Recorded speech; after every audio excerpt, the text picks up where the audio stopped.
세상의 모든 축구 이야기 풋볼 살롱입니다. 오늘은 축구 승무패 13회차 제1리그 K리그 14경기 현미경 분석 및 최종픽 공유로 인사를 드립니다. 오늘 새벽에 마무리가 된 승무패 12회차에서는 1등 적중자가 5명이 나왔습니다. 풋볼살롱 구독자 여러분들 중에서 승무패 12회차에 적중이 되신 모든 분들께 축하의 말씀을 올리면서 진행을 해보도록 하겠습니다.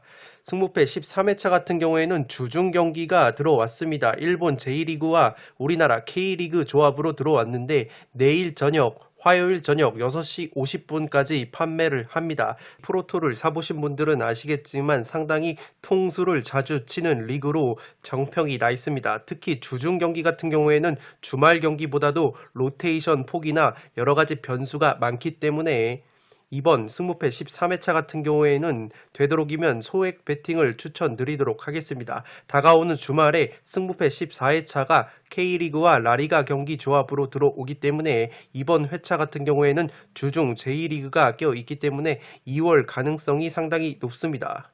그래도 풋볼살롱은 일본 제1리그 역시 현미경 분석을 통해 구독자 여러분들이 최대한 근거를 가지시고 픽을 구성하실 수 있도록 양질의 정보를 모아왔습니다. 단순히 상대 전적이나 올 시즌 순위를 바탕으로 찍는 것보다는 그래도 전술적인 내용을 하나라도 더 가지고 왔기 때문에 최대한 분석 내용에 근거를 하셔서 나만의 픽을 완성하시기 바랍니다. 최종 픽을 그대로 따라가지 마시고 최대한 분석 내용에 집중을 하셔서 소액 베팅을 권장드리도록 하겠습니다. 최근에 풋볼살롱 멤버십으로 많은 분들께서 합류를 해주고 계십니다. 풋볼살롱 멤버십 혜택으로는 지금 보고 계시는 풋볼살롱이 직접 제작한 축구 승무패 프로토 현미경 분석 자료 파일을 유튜브 동영상이 올라가기 전에 미리 받아보실 수 있습니다. 최종 픽뿐만 아니라 아래 살롱 코멘트를 통해서 전술 분석까지 곁들여 놨기 때문에 유튜브 동영상을 시청하지 않으셔도 빠르게 전술 분석까지 받아보실 수 있습니다. 뿐만 아니라 멤버십 전용 네이버 카페를 통해서 다양한 축구 승무패 프로토 관련 정보를 교류를 하실 수 있습니다. 지금 보시는 A매치 5볼짜리 적중 내역은 풋볼살롱이 엊그저께 직접 구매한 조합픽입니다. 128.9배당을 받은 적중 내역인데 경기들의 면면을 보시면 아시겠지만 한쪽으로 쏠렸던 경기가 없습니다. 제가 이 경기 조합픽을 적중할 수 있었던 이유는 제가 자체적으로 분석한 것이 아니라 풋볼살롱 멤버십에는 풋볼살롱뿐만 아니라 제야의 고수분들께서 자발적으로 프로토 조합픽과 더불어서 분석 내용을 공유를 해주고 계십니다. 그렇기 때문에 풋볼살롱 멤버십 전용 네이버 카페는 풋볼살롱이 자료를 일방적으로 제공을 하는 일방적 소통이 아니라 멤버십 회원 여러분들도 자발적으로 자료를 공유를 하시는 쌍방향 소통이라는 점을 말씀을 드립니다. 축구라는 스포츠를 매개로 토토를 건전하고 소소하게 즐기시면서 나름의 문화를 만들어가고 싶으신 분들은 지금 화면 위로 올라가는 링크를 클릭을 하셔서 풋볼살롱 멤버십과 관련한 다양한 혜택을 확인을 해 보신 뒤에 멤버십으로 합류를 해 주시면 되겠습니다. 승무패 13회차 현미경 분석 2부 첫 번째 경기는 8번 경기로 들어온 시미즈와 우라와의 경기입니다. 저는 단통 무승부로 가보도록 하겠고 투폴 추천으로는 승무를 추천드리도록 하겠습니다. 시미즈가 최근 리그 5경기에서 1승 1무 3패 좋지 못한 흐름을 보여주고 있습니다. 직전 도쿠시마 승격팀 도쿠시마와의 홈경기에서 0대3 완패를 당했는데 시미즈가 그래도 지난 시즌보다는 확실히 수비력과 조직력이 한껏 올라왔습니다. 지난 시즌에는 최다 실점으로 70골이나 실점을 허용을 했는데 그래도 감독님이 바뀌면서 조직력과 수비력이 한층 더 올라온 시미즈입니다. 지난 시즌 프로토를 사보신 분들은 아시겠지만 시미즈의 스타일이 한 골을 먹으면 두 골을 넣겠다는 마인드로 계속해서 공격을 하다가 대량 실점을 하면서 패배를 하는 경기가 굉장히 많았는데, 전 시즌 세레소를 맡았던 로티나 감독이 부임을 하면서 확실히 수비 조직력이 상승이 됐습니다. 그럼에도 불구하고 직전 도쿠시마와의 홈경기에서 0대3 패배를 당하면서 조금은 기세가 꺾였다고 볼 수 있겠는데, 어쨌든 지난 시즌보다는 공격 일변도로 나서는 팀 컬러가 완전히 바뀌었다고 보시면 되겠습니다. 올 시즌 홈과 원정을 비교를 해봤을 때 원정에서는 2승이나 거두고 있는데 홈에서는 지금 1승도 없습니다. 홈 고자 느낌의 경기력을 보여주는데 2무 1패로 5실점으로 실점도 많은 것이 시미즈입니다. 최근 우라와 레즈와의 맞대결에서도 2무 4패로 열세에 처한 시미즈이기 때문에 최근 우라와가 기세가 좋지 못하다가 분위기 반전에 성공을 했다는 점에서 쉽게 승리를 거두진 못할 것으로 보입니다. 이 포르투갈 출신의 공격수 티아고 산티나를 영입을 했고 브라질 외인 2명까지 영입을 했습니다. 수비수 카타야마와 골키퍼 곤다 슈이치를 영입을 하면서 전력 보강까지 살뜰히 했고, 로티나 감독 체제에서도 조직력을 다진 시미즈이기 때문에 제 아무리 상대 전적에서 밀린다고는 하나 우라와가 올 시즌 분위기 자체가 그렇게까지 썩 좋지 못하기 때문에 충분히 홈에서 무승부까지는 잡아볼 만한 경기라고 생각이 되어집니다. 우라와 같은 경우에는 최근 리그 5경기 2승 1무 2패를 거두고 있는데 직전 가시마와의 홈경기에서 2대1 승리를 거두면서 그래도 분위기 반전에 성공을 했습니다. 올 시즌 리그 홈과 원정을 비교해 봤을 때 홈에서 훨씬 더 좋은 성적을 거두고 있습니다. 홈에서는 패배가 단 한 차례밖에 없었고 2승 2무 1패로 순항을 했는데 원정만 가면은 경기력이 고자 경기력이 나옵니다. 지금 원정에서 2패를 당하고 있고 한 골도 넣지 못하는 빈공을 보여주면서 실점은 5골로 원정에서 많은 것이 우라와입니다. 이 7경기를 치렀는데 7경기에서 5골밖에 넣지 못한 최하위권의 득점력을 보여주는 것이 우라와이기 때문에 최근 조직력과 수비력이 한껏 올라온 시미즈를 상대로 쉽게 골문을 열 수 있을 것 같진 않습니다. 실점 역시 상위권입니다. 실점도 12골로 많기 때문에 시미즈가 충분히 홈에서 골문을 열 가능성이 높아 보이고, 이 우라와가 빈공에 시달리는 이유가 측면에서 크로스를 올리고 최전방에서 뚝배기 헤딩으로 마무리하는 단조로운 공격 패턴에 의존을 하고 있기 때문입니다. 또한 마땅한 용병 선수가 없다는 것이 약점인데 주축 선수들이었던 레안드로, 나가사와 아오키 같은 선수들이 이탈을 했기 때문에 전력 누수가 있는 것이 우라와입니다. 그렇기 때문에 이 전력이 약해진 우라와가 원정 고자다운 경기력이 나온다면 이 새로운 감독 체제에서 조직력과 수비력을 한껏 끌어올린 시미즈를 상대로 쉽게 승리를 거두진 못할 것으로 보입니다. 다만 시미즈가 우라와의 상대 전적 면에서 너무나도 열세이고 올 시즌 홈 고자다운 경기력이 나오고 있기 때문에 홈 고자 대 원정 고자의 맞대결로 본다면 이 경기는 무승부가 나올 확률이 높아 보이고, 그래도 투포를 잡는다면 최근 경기력만 따지고 봤을 때는 시미즈 쪽이 좀 더 다부진 모습이기 때문에 시미즈의 한 골차 신승도 그려지는 경기입니다. 그렇기 때문에 투폴 추천으로는 승무를 추천드리도록 하겠고, 저처럼 폴더가 없으신 분들은 단통 무승부로 가보실 것을 추천드리겠습니다. 9번 경기는 빗셀 고베와 오이타의 경기인데 승무 투포를 가면서 이 경기 역시 조금은 이변을 바라보도록 하겠습니다. 액면가로 봤을 때는 빗셀 고베 쪽이 우세한 경기라고 볼 수 있겠는데 고베가 최근 기세도 나쁘지가 않습니다. 2연승 상승세를 타고 있고 직전 센다이와의 원정 경기에서도 2대0 깔끔한 승리를 거두면서 상승세를 이어갔습니다. 올 시즌 홈과 원정을 비교해 봤을 때 원정에서 3승 1무로 무패 행진을 달리고 있고 홈에서도 1승 1무 2패로 나쁘지 않은 성적을 보여주고는 있는데 홈에서는 화력이 굉장히 떨어집니다. 지금 원정에서는 4경기에서 10골이나 넣었는데 홈에서는 3경기에서 2골밖에 넣지 못하고 있습니다. 최근 오이타와의 맞대결 전적에서는 2승 3무로 우위를 점하고 있는 빗셀 고베인데 심심치 않게 오이타를 만나면 무승부로 덜미가 잡혔던 빗셀 고베입니다.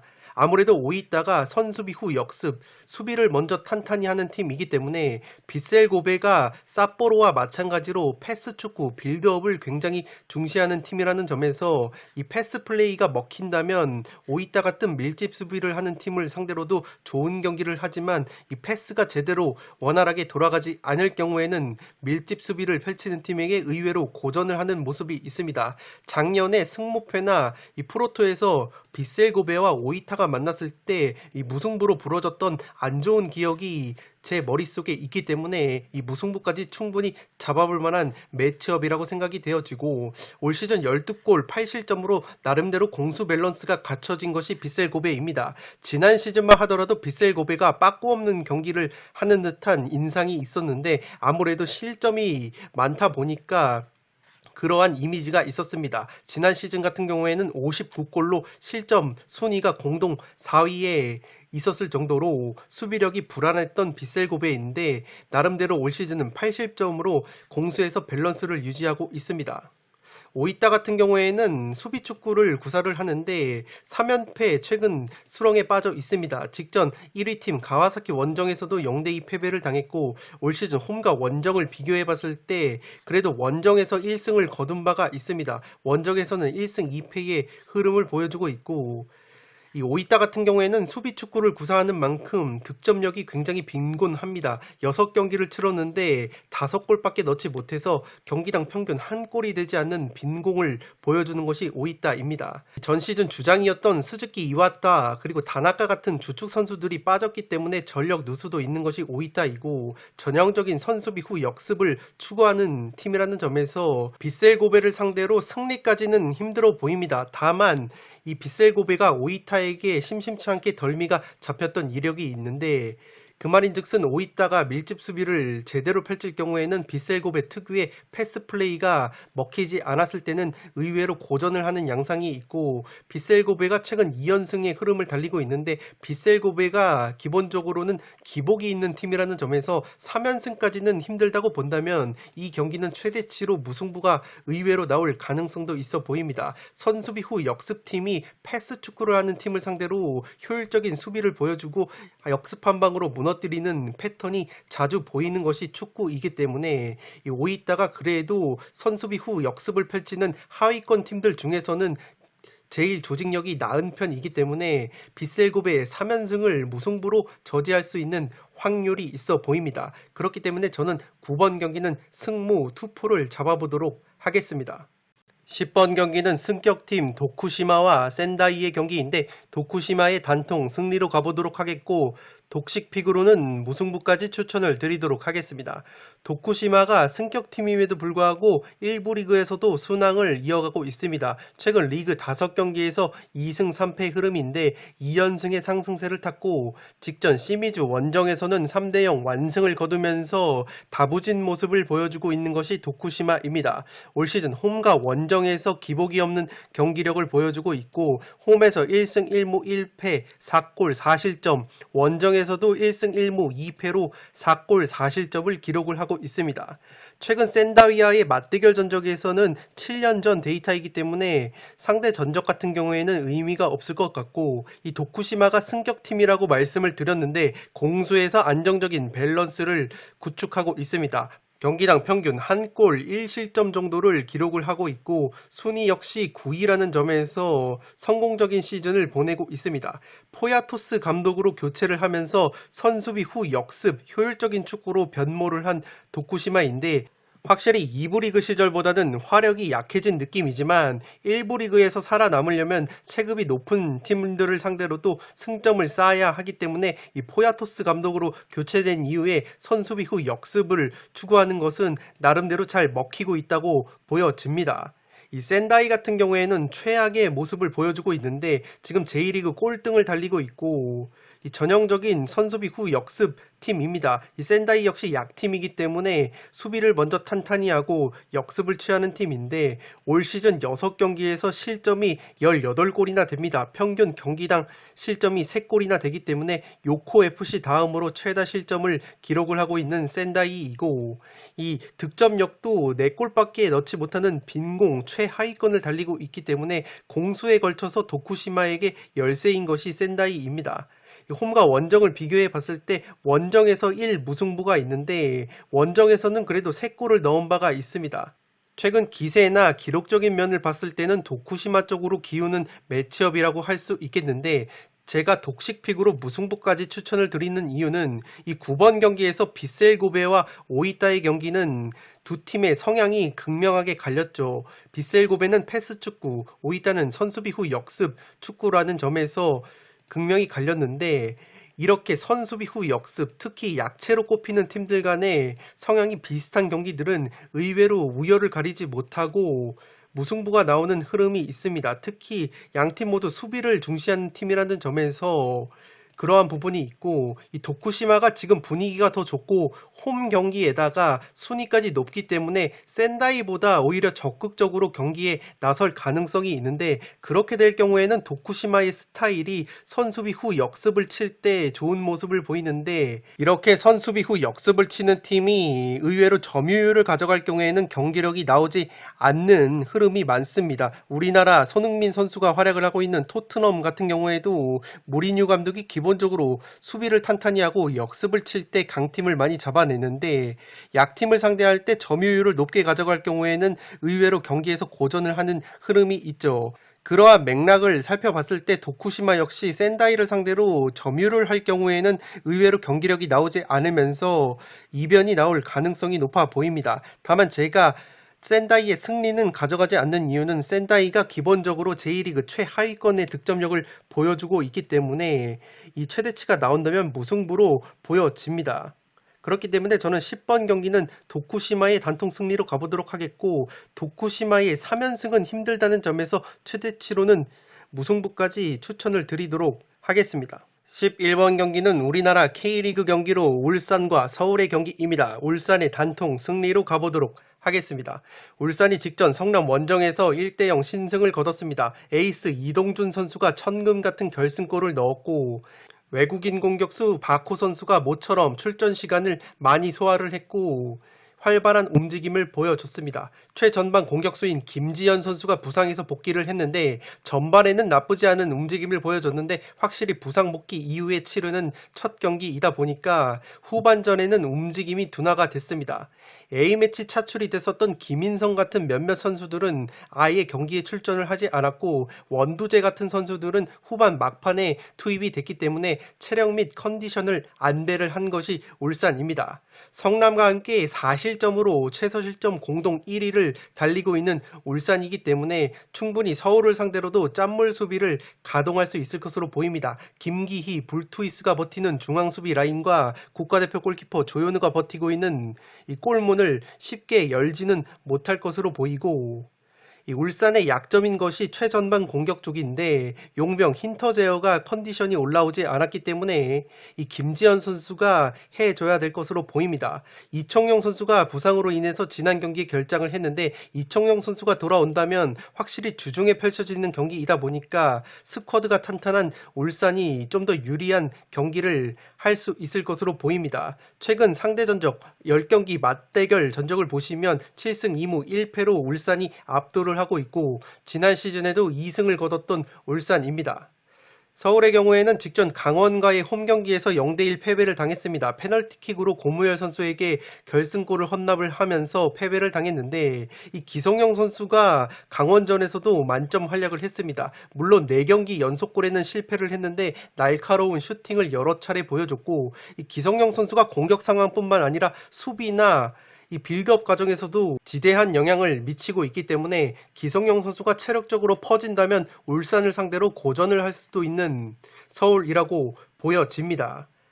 이 서울 역시 울산과 마찬가지로 최전방 공격 마무리 쪽에 고민이 깊습니다. 박주영 선수가 예전만큼 해주지 못하고 있기 때문에 측면의 나상호나 중원의 기성용의 한 방으로 버티고 있는 서울이기 때문에 최소 실점 공동 1위 울산을 상대로 최전방 마무리가 되지 않는다면 서울이 골문을 열기에는 버거워 보이는 매치업입니다. 올 시즌 원정에서는 2승 2패로 빠꾸가 없는 경기 결과를 보여주는 것이 서울입니다. 제가 울산 사이드로 가는 이유는 그래도 울산이 직전 성남전에서 주축 선수들 몇몇은 체력 안배를 했고, 이 서울 같은 경우에는 울산이 상대했던 밀집 수비 팀들보다는 공격적이고 호전적인 축구를 하는 팀이기 때문에 이 수비 뒷공간을 많이 노출을 하게 됩니다. 그러할 경우에는 울산이 자랑하는 좌우 원투펀치 김인성과 이동준이 활약할 공간이 많아지고, 이 서울의 강점이 기성용 오스마르를 축으로 한 중원 자원들의 퀄리티인데 울산에 비해서는 로테이션 자원이 부족하다 보니까 체력적인 누수가 있을 것으로 보입니다. 그러할 경우에는 서울이 자랑하는 유기적인 중원 플레이가 실종이 될 가능성이 높고, 서울이 다른 팀들을 상대로 했던 것처럼 중원에서 장악을 하기에는 버거울 것으로 보입니다. 그렇기 때문에 저는 울산이 이동준이나 김인성 같은 퀄리티 있는 측면 자원을 활용을 해서 충분히 서울을 제압할 수 있는 경기라고 보여지고, 11번 경기는 울산의 단통 승리로 가보도록 하겠습니다. 12번 경기는 광주와 수원 FC의 경기인데 광주의 단통 승리로 가보도록 하겠습니다. 광주가 직전 인천과의 홈경기에서 2대1 극적인 승리를 거두면서 광주 전용 축구장에서의 첫 승을 신고를 했습니다. 후반 종료 직전에 이희균 선수가 극적으로 결승골을 넣었고, 이 엄원상 선수와 엄브라더스를 이루고 있는 엄지성 선수가 K리그 데뷔골을 신고를 했습니다. 최전방 공격 자원인 펠리페 선수는 100% 컨디션은 아니었지만 확실히 박스 안에서 싸워주면서 존재감을 과시를 했습니다. 펠리페 선수가 볼터치나 슈팅 면에서는 아직까지 컨디션이 올라오지 않은 모습을 보여줬지만 이 수비수들과 적극적으로 몸싸움을 해주면서 공간을 창출해주고 세컨볼을 떨궈주면서 다른 공격 자원들에게 기회를 만들어주는 역할을 아주 충실히 해줬기 때문에 이번 수원FC전에서도 펠리페가 위력을 발휘할 가능성이 있어 보입니다. 외국인 용병 헤이스라는 공격수와 수비수 알렉스가 첫 선을 보였는데, 이 첫 선을 보였음에도 불구하고 준수한 경기력을 보여줬기 때문에 수원FC전에서도 이 광주가 자랑하는 헤이스와 알렉스가 활약할 여지가 있어 보입니다. 다만 광주가 핵심 미드필더라고 볼 수 있는 이찬동 선수가 나오지 못한다면 전력 누수라고 보여지고, 공격 자원인 엄원상 선수 역시 출전이 불투명하기 때문에 화력 저하가 조금은 예상이 되는 광주입니다. 수원FC와의 상대 전적 면에서는 7승 2무 1패로 압도적인 모습을 보여주고 있는 광주이기 때문에 충분히 펠리페, 헤이스, 알렉스라는 외국인 용병 3인방의 퀄리티를 앞세우고 엄지성이라는 깜짝 카드를 앞세운다면 광주가 2연승을 가져갈 수 있는 매치라고 생각이 되어집니다. 수원FC는 직전 제주와의 홈경기에서 2대1 승리를 거두면서 올 시즌 첫 승을 신고를 했습니다. 외국인 용병 듀오인 라스와 무릴로가 콤비 플레이가 살아났고, 이 라스 선수는 A매치 휴식 기간에 홍익대와의 연습 경기에서 4골을 넣었다고 말씀을 드렸었는데 그 상승세를 이어가면서 제주와의 경기에서도 골맛을 봤습니다. 물론 수원FC가 제주를 상대했을 때 제주의 골이 2골이나 VAR로 취소가 됐기 때문에 운이 따라줬던 경기라고 생각이 되어지지만 수원 역시 시즌 첫 승을 신고를 했기 때문에 광주전에 자신감을 가지고 임할 것으로 보입니다.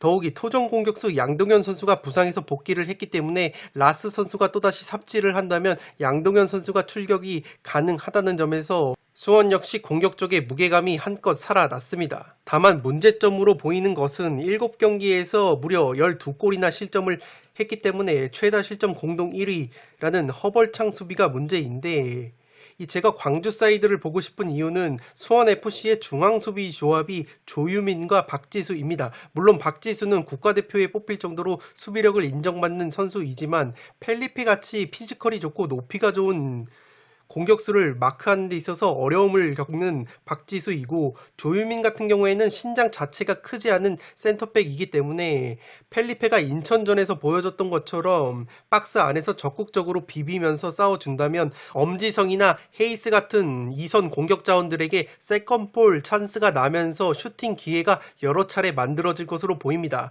인천의 중앙수비 조합이 힘이 좋다고 말씀을 드렸었죠. 김광석, 오반석 같은 선수들이 힘이 좋은데 그러한 중앙수비 선수들도 펠리페와의 경합 과정에서는 어려움을 겪었습니다. 그런데 수원FC의 센터백은 힘이 좋다기보다는 이 영리한 수비를 펼치는 유형들이기 때문에 이 광주전에 펠리페를 막는 데 있어서 어려움을 겪을 것으로 보이고, 그렇기 때문에 저는 광주 쪽이 좀 더 유리한 경기라고 생각이 되어집니다. 수원FC의 라스가 골맛을 보긴 했는데 엄연히 제주전에서는 판정덕을 조금 본 것 같고 운빨이 조금 따라준 승리였기 때문에 수원이 광주 원정에서 2연승을 거두기에는 버겁지 않나 싶습니다. 그렇기 때문에 12번 경기는 광주의 단통 승리로 가보도록 하겠습니다. 13번 경기는 인천과 수원 삼성의 경기인데 승패 투포를 잡으면서 인천 쪽 이변도 가져가 보도록 하겠습니다. 인천이 직전 광주 원정에서 1대2 패배를 당했습니다. 이 경기에서 핵심 미드필더인 문지한 선수가 퇴장을 당했기 때문에 중원에서의 전력 누수가 예고가 되는 인천이고, 공격수 송시우 선수는 징계에서 복귀를 했습니다. 홈에서만큼은 2승 1패로 좋은 성적을 보여주는 인천이기 때문에 열렬한 홈팬들의 응원을 받는다면 수원을 상대로 이변 결과를 연출할 수도 있지 않나 싶습니다. 9골로 준수한 득점력을 보여주고 있기는 한데 12실점으로 최다 실점 공동 1위에 빠져있는 수비력이 약점이라고 보시면 되겠습니다. 인천의 경우에는 문지한이 퇴장 징계로 나설 수 없다고 말씀을 드렸지만 핵심 미드필더 팀의 주장인 김도혁 선수가 지난 광주전에 벤치 명단에 이름을 올렸기 때문에 문지한이 빠지는 상황에서 그래도 김도혁이 부상 복귀가 가능할 것으로 보입니다. 이 주포인 무고사 선수는 코로나19 완치 판정을 받았지만 아직까지 컨디션이 100%는 아니라는 점에서 출전이 불투명하고, 최근 수원과의 맞대결 전적에서는 2승 2무 6패로 열세인 것이 인천입니다. 수원의 경우에는 직전 전북과의 홈경기에서 1대3 허무하게 완패를 당했습니다. 3백 수비가 탄탄하지만 높이와 제공권에 약점이 있었고, 실제로 전북전에서 선제골도 세트피스 상황에서 코너킥 헤딩으로 실점을 했습니다. 용병인 제리치와 니콜라오가 기대 이하의 경기력을 보여주는 것이 심각한 문제인데, 니콜라오 선수 같은 경우에는 지난 전북전에서 교체 투입이 되자마자 부상으로 빠졌기 때문에 출전이 불투명한 상황이고, 이 최전방의 장신 공격수 제리치 선수는 기대 이하의 모습을 보여주고 있습니다. 키가 크고 헤딩이 좋기 때문에 제공권이 좋을 줄 알았는데 전북전에서는 홍정우와 최보경에게 꽁꽁 묶이면서 이렇다 할 슈팅조차 하지 못한 것이 제리치입니다. 이 18살 신예 공격수 정상빈 선수의 출전 여부가 관건이라고 보시면 되겠는데, 이 정상빈 선수가 2경기 연속골을 넣다가 지난 서울과의 라이벌 슈퍼매치에서 근육 부상을 당하면서 결장을 했습니다. 따라서 최전방에서 정상빈 같은 공격수들이 왕성하게 활동량을 가져가야지만 수원의 빡빡한 압박 축구가 완성이 되는 부분이 있고, 수원이 우려스러운 부분은 한석종, 고승범, 김태환 같은 주전 중원 자원들이 이렇다 할 백업 자원들이 없기 때문에 체력적인 누수가 있을 것으로 보입니다. 수원 같은 경우에는 중원에서의 압도적인 장악력을 바탕으로 경기를 풀어나가는 팀인데, 지금 주중에 연이어서 경기를 펼치다 보니까 이러한 주축 선수들의 체력적인 문제가 있을 수 있고, 그렇게 된다면 오히려 인천이 더 수비적으로 내려앉을 것이기 때문에 수원이 의외로 어려운 경기를 할 수 있을 것으로 보입니다. 기본적으로 수원 역시 수비를 탄탄히 하고 역습을 가져가는 팀인데, 인천 역시 그러한 컬러를 보여주고 있고 하위권인 인천이 좀 더 내려앉을 것으로 보이기 때문에 수원이 점유율을 가져간다면 제가 앞서 말씀을 드렸던 것처럼 도쿠시마와 센다이의 경기처럼 선수비 후 역습팀 간의 맞대결에서는 의외로 상성이 갈리지 않기 때문에 팽팽한 승부가 이어지는 흐름이 있습니다. 다만 제가 무승부가 아니라 인천의 승리까지 조금 노려보는 이유는 인천이 중앙수비 조합의 제공권이 상당히 좋습니다. 김광석, 오반석, 델브리지 같은 수비수들의 제공권이 상당히 좋기 때문에 세트피스 상황에서 한 방을 노릴 수 있는 인천입니다. 세트피스 상황에서 날카로운 킥을 구사할 수 있는 아길라르가 있는 인천이고, 아길라르가 날카로운 킥으로 올려주고 김광석이나 오반석이 머리로 마무리하는 패턴으로 한 골 3회차 꾸역승까지 가져갈 수 있지 않을까 싶습니다. 실제로 수원 삼성이 시즌 초반에 탄탄한 3백 수비를 보여줬는데 이 3백 수비의 약점이 제공권이 안 좋다는 점입니다. 이 제리치라는 공격수도 키가 커서 수비 가담을 하는데 이 제리치의 컨디션이 워낙 좋지 못하다 보니까 제리치의 제공권을 믿기에는 인천 수비수들의 제공권이 너무나도 막강하고 최전방에 김현이라는 옵션도 있는 인천이기 때문에 제공권을 앞세운다면 탄탄한 수비를 먼저 펼치고 수원의 체력이 떨어졌을 때 세트피스 한 방으로 일격을 때릴 수 있는 경기이지 않나 싶습니다. 다만 그래도 지금 인천이 문지안이라는 미드필더가 빠지기 때문에 수원이 자랑하는 막강한 중원 라인을 앞세워서 좋은 경기를 할 확률이 높기 때문에 이 경기는 이변을 노릴 만한 매치이지 않나 싶습니다. 따라서 13번 경기는 홈팬들 앞에서는 그래도 다부진 경기력을 보여주는 인천이 이변을 노릴 수 있는 경기라고 생각이 되어지기 때문에 승패 투폴로 가보도록 하겠습니다. 승무패 13회차 마지막 경기는 제주와 강원의 경기인데 단통 무승부로 가보도록 하겠습니다. 제주가 직전 수원FC 원정에서 조금은 억울하게 패배를 당했습니다. 1대2로 패배를 당했는데 두 골이 모두 VAR로 취소가 되면서 허무하게 패배를 했습니다. 이 패배도 뼈아프지만 핵심 오른쪽 윙백인 안현범 선수가 근육 부상으로 아웃이 됐기 때문에 출전이 불투명합니다. 이 안현범 선수가 나오지 못한다면 역습 상황에서 오른쪽 측면 공격이 살아나지 않을 가능성이 높기 때문에 제주의 뼈아픈 전력 누수라고 보여지고, 그래도 수원FC전에서 건진 것은 공격수 주민규 선수가 시즌 첫 골을 뽑아냈습니다. 후반 막판에 동점골까지 넣었는데 VAR로 취소가 되면서 한 골에 그친 주민규인데, 어쨌든 주민규가 살아나 준다면 제주 역시 지금 수비력은 좋은데 득점력이 문제였던 부분이 있었기 때문에 주민규를 앞세운다면 골 결정력이 살아나면서 강원을 상대로도 다부진 모습을 보여줄 것으로 보입니다. 7경기에서 5실점밖에 하지 않으면서 최소 실점 2등을 자랑하는 제주이지만 7경기에서 5골밖에 넣지 못한 빈공이 문제입니다. 외국인 공격수 제르소는 출전 시간을 꾸준하게 늘려가고 있기 때문에 제르소까지 터져준다면 주민규와 더불어서 충분히 강원 골문을 공략할 수 있는 여지가 있어 보입니다. 상대 전적 면에서는 강원에게 3승 1무 6패로 열세인 것이 제주입니다. 강원의 경우에는 직전 서울 원정에서 1대0 신승을 거뒀습니다. 고무열 선수가 2경기 연속골로 골맛을 봤고 최근 4경기 무패 2승 2무 상승세를 타고 있는데 이 강원이 과연 제주 원정에서 3연승을 거둘 수 있을지 조금 의문입니다. 올 시즌 원정에서는 1승 1무 2패로 그렇게까지 좋은 성적은 아니기 때문에 충분히 제주 원정이라는 점에서 무승부로 덜미가 잡힐 만한 경기라고 생각이 되어지고, 다만 강원이 패할 것 같진 않은 게 제주가 앞서 말씀을 드린 것처럼 골 결정력에 문제가 있기 때문에 임채민이 돌아온 강원의 수비진이 최근 급격하게 안정감을 찾은 면이 있기 때문에 강원의 수비를 뚫어내기에는 제주의 창이 무뎌져 있는 것 같습니다. 특히 안현범까지 나오지 못한다면 그러한 부분이 더욱 부각이 될 것 같고, 반대로 김대원 같은 선수들이 살아나고 있는 강원의 공격이 오히려 날카롭다고 볼 수 있겠는데, 직전 서울과의 경기에서 강원이 김대원이나 조재환, 고무열 같은 선수들을 총 출격을 시켰음에도 불구하고 필드골을 넣지 못했기 때문에 서울보다도 오히려 수비력이 좋은 제주의 3백을 뚫어내기에는 강원의 화력 역시 지금은 부족할 것으로 보입니다. 한국영, 김동현이 버티고 있는 중원 라인이 탄탄한데 반대로 제주 역시 이창민과 여름이 버티고 있는 중원 자원의 퀄리티가 너무나도 좋기 때문에 중원 지역에서 5대5 싸움이 펼쳐진다면 공격 쪽에서 골 결정력이 부족한 양팀이 최근 한껏 살아난 수비 조직력을 보여주는 양팀의 수비벽을 뚫어내기에는 버거운 매치라고 보여집니다. 그렇기 때문에 강원의 3연승이 힘들다는 점에서 충분히 무승부까지 나올 만한 경기라고 생각이 되어집니다. 그렇기 때문에 14번은 단통 무승부로 가보도록 하겠습니다.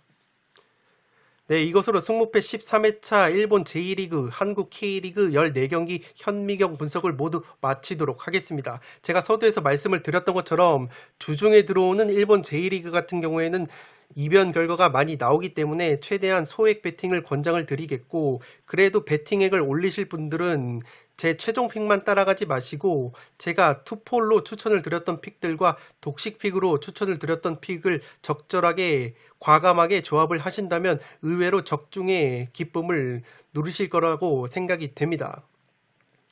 네, 끝으로 영상이 도움이 되신 분들은 좋아요와 구독 버튼을 눌러주시면 풋볼살롱 채널에 크나큰 힘이 됩니다. 구독 버튼 옆에 종 모양의 알림 설정을 해주시면 그 누구보다 빠르게 양질의 축구, 승무패, 프로토 컨텐츠를 만나보실 수 있습니다.